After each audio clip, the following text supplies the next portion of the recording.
भौम प्रदोष व्रत मंगलवार त्रयोदशी व्रत कथा।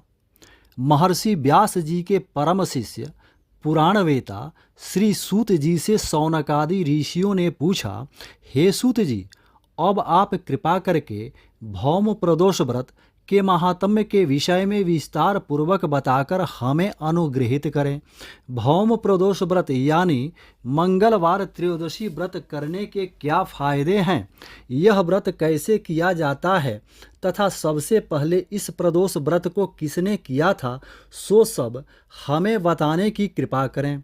श्री सूत जी बोले, हे ऋषिवरों, अब मैं मंगल त्रयोदशी व्रत अर्थात भौम प्रदोष व्रत का महात्म्य वर्णन करता हूँ। आप सब ध्यानपूर्वक सुनिए। भौम प्रदोष व्रत के दिन सर्वप्रथम प्रातः स्नानादि करके शुद्ध पवित्र होकर भगवान सूर्यदेव को अर्घ्य देवें। उसके बाद भगवान शिव तथा माता पार्वती का ध्यान करके पूजन करें। शिवलिंग का जलाभिषेक करें। साथ में हनुमान जी की भी पूजा करें। ओम नमः शिवाय तथा ओम हंग हनुमते नमः इस मंत्र का कम से कम 108 बार जप करें। फिर स्तुति करें, हे प्रभु, मैं इस दुख के सागर में गोते खाता हुआ, ऋण भार से दबा हुआ तथा ग्रह दशा से ग्रसित हूँ। हे देवाधिदेव महादेव जी, आप हमारी रक्षा करें। श्री सूत जी बोले, जो प्रदोष व्रत मंगलवार के दिन पड़ता है वो भौम प्रदोष व्रत या मंगल प्रदोष व्रत कहलाता है। इस प्रदोष व्रत को रखने से भक्तों की स्वास्थ्य संबंधी सभी समस्याएं दूर होती हैं और उनके शारीरिक स्वास्थ्य में सुधार आता है। भौम प्रदोष व्रत जीवन में समृद्धि लाता है तथा सुख शांति बनी रहती है। श्री सूत जी ने पुनः कहा, प्राचीन समय की बात है, एक नगर में एक वृद्धा स्त्री निवास करती थी। उसके मंगलिया नामक एक पुत्र था।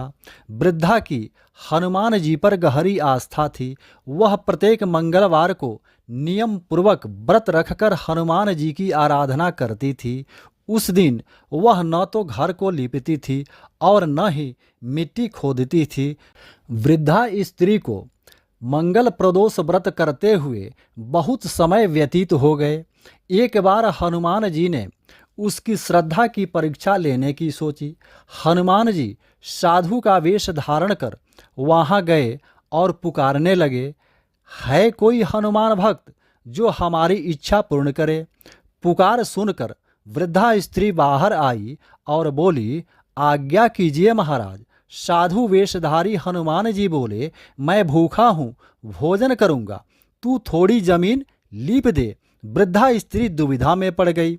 अंततः हाथ जोड़कर बोली, हे महाराज, लीपने और मिट्टी खोदने के अतिरिक्त आप कोई दूसरी आज्ञा दें, मैं अवश्य पूर्ण करूँगी।